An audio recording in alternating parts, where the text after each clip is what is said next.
Hey everyone, it's Joanne Molinaro, the Korean vegan, and welcome to my kitchen. This is my brand new kitchen in SoCal. In case you missed it, I moved all the way from Chicago to sunny California, and I am so excited to bring you this very new series. It's going to be called In the Kitchen, at least for now. And what we're going to do in this kitchen is bring to you recipe instructional videos, step-by-step instructions on some of my favorite plant-based recipes from start to finish.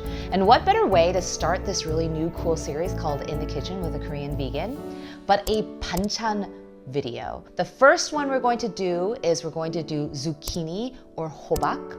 The next one we're going to do is spinach or 시금치.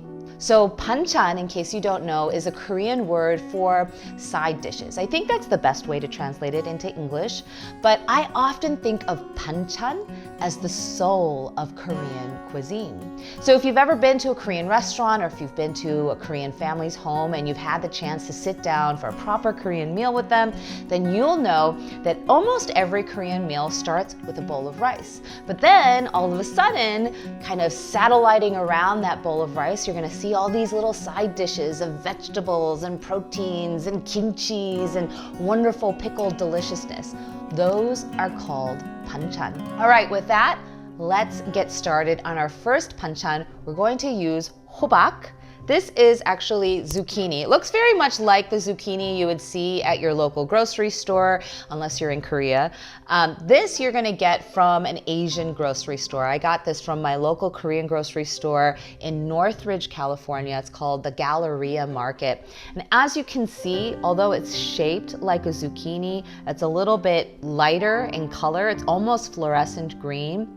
And they often come individually packaged. So you're not gonna find these loose, you're gonna find them individually packaged. We're gonna start with this zucchini by cutting it up into about 1/4 inch thick slices. And the reason we're starting with this zucchini is because there's a little bit of prep work involved. Not a lot of work really, more time, and you'll see what I mean. So what we're gonna do is we're going to just again slice these into about 1/4 inch thick pieces, just like that.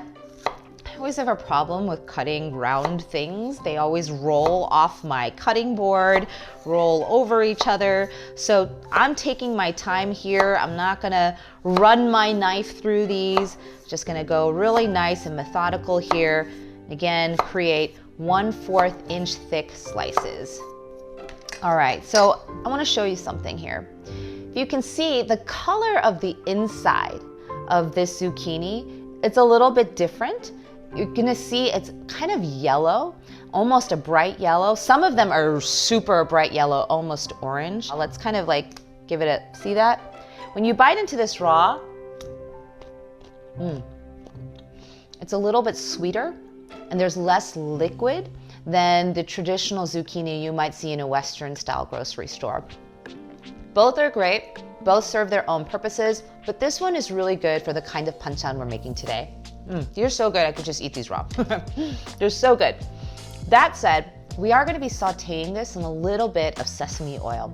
And when we're sauteing zucchini, one of the harder things about that is the liquid that zucchini tends to hold. In order to guard against having excess liquid in our banchan today, what we did is we've gone ahead and we sliced these up into 1/4 inch thick slices. And now we're gonna add a little salt to them. So I've got here just like a little tray and I've lined it with a kitchen towel. And I'm just gonna go ahead and place all my zucchini slices straight onto that kitchen towel. And then what we're gonna do is we're just gonna add a little bit of salt to each one on each side. Through that process, the salt is going to encourage some of that excess liquid in our zucchini to kind of come out. And then what we'll do is we'll take this same kitchen towel and we'll dry off all those beads of water that emerge as a result of that salt. Okay. Then what we're gonna do is we're just gonna flip them over and we're gonna repeat. So we've gone ahead and we've salted both sides of our zucchini rounds. We're just gonna set these aside for about 15-20 minutes and let the salt do its work. And you'll be amazed all the little beads of water that are going to appear on the face of your zucchini rounds. What we're gonna do is we're just going to chop up a couple scallions. I've got here some green onions. All right, I cannot wait to show you our zucchini. They look so beautiful.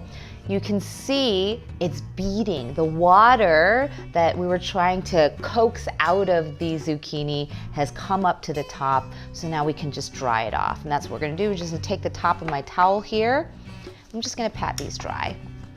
And now we're just gonna give these a very quick saute with a little bit of oil. I'm gonna be using avocado oil, and then we're gonna drizzle it with a tiny, again, just a tiny little bit of that sesame oil we used for the spinach. We're just gonna give it a light cook, maybe for about 3 to 4 minutes until you start seeing some color on both sides of each zucchini round. All right, so you can see that our hobak, our zucchini, is getting some lovely color, just a little bit around the edges. I don't want these to get burned, and I don't need them to be completely cooked. I do want them to have some bite. So we're gonna take it off the heat right now. Oh, look at that, isn't that gorgeous? And we're just gonna add, again, a little bit of flavor. We're gonna start with just a tiny, tiny, tiny little bit of sesame oil. There we go. Some cracked black pepper, and toasted sesame seeds. Finally, we're gonna add just a sprinkle of those green onions, just like that. There we go. We're gonna give it a toss.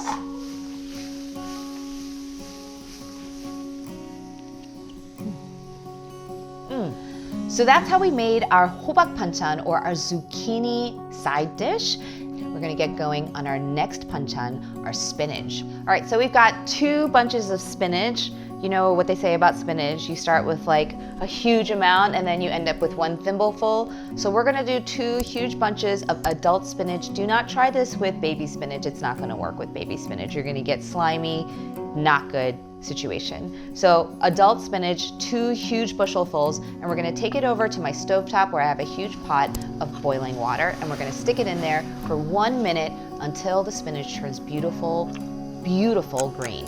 All right, it's been in there 1 minute. The spinach is really beautiful and dark green. We're gonna take it off the heat, and we're gonna go ahead and drain it. Once the spinach is cool enough to handle safely, what we're gonna do is we're gonna drain all that water. I'm just gonna squeeze it out. I'm just using my hands like this. Just squeeze it out like that. If the spinach is too wet, then the sauce that we're gonna add to it won't stick. So that's what you're left with. So amazingly, that huge mountain of spinach that we started out with is now these 4 balls of spinach. That is what happens with spinach, but we're gonna work with what we got. Our spinach has been cooked and all that excess liquid has been squeezed out, right? All we're gonna do is we're just going to season this spinach with a little bit of fat and a little bit of salt. That's really it. This is called 시금치 무침. Moochim is Korean for like seasoned. Usually Moochim entails the addition of some kind of fat, and here we're going to be using just a tiny bit of sesame oil. So all we're going to do is we're just going to add about a tablespoon of this sesame oil. Ooh, that was a lot. The other thing we're going to add is we're going to add doenjang. Doenjang is fermented soybean paste, and this one happens to be gluten-free. It was fermented with a little bit of alcohol and thyme. Fermented soybean paste, as the name suggests, is fermented, and it's known to have a number of health benefits, including for cardiovascular health. I like to add it because it just adds a lot of intense flavor. We're just gonna add about a tablespoon, and then finally, we're also gonna add just a little bit of toasted sesame seeds. I would say about a tablespoon here. So beautiful, it already smells so amazing. You can start by using a spoon here, but I found that when you're making Korean recipes, particularly banchan, it's best to use your hands. And the reason for that is you really want that sauce to get into all the nooks and crannies of your spinach. Oh my gosh. Looks so good already. If you like spicy food, you can add a teaspoon of Gochugaru, or Korean pepper powder. Let's give this a taste.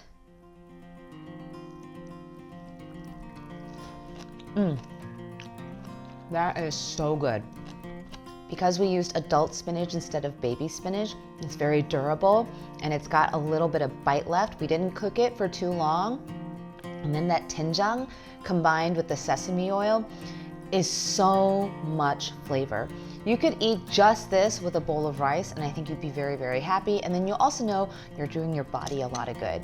And that's it. You have both our hobak banchan and our spinach banchan. So our zucchini banchan and our spinach banchan. They're both delicious. And as you can see, they're super easy to make.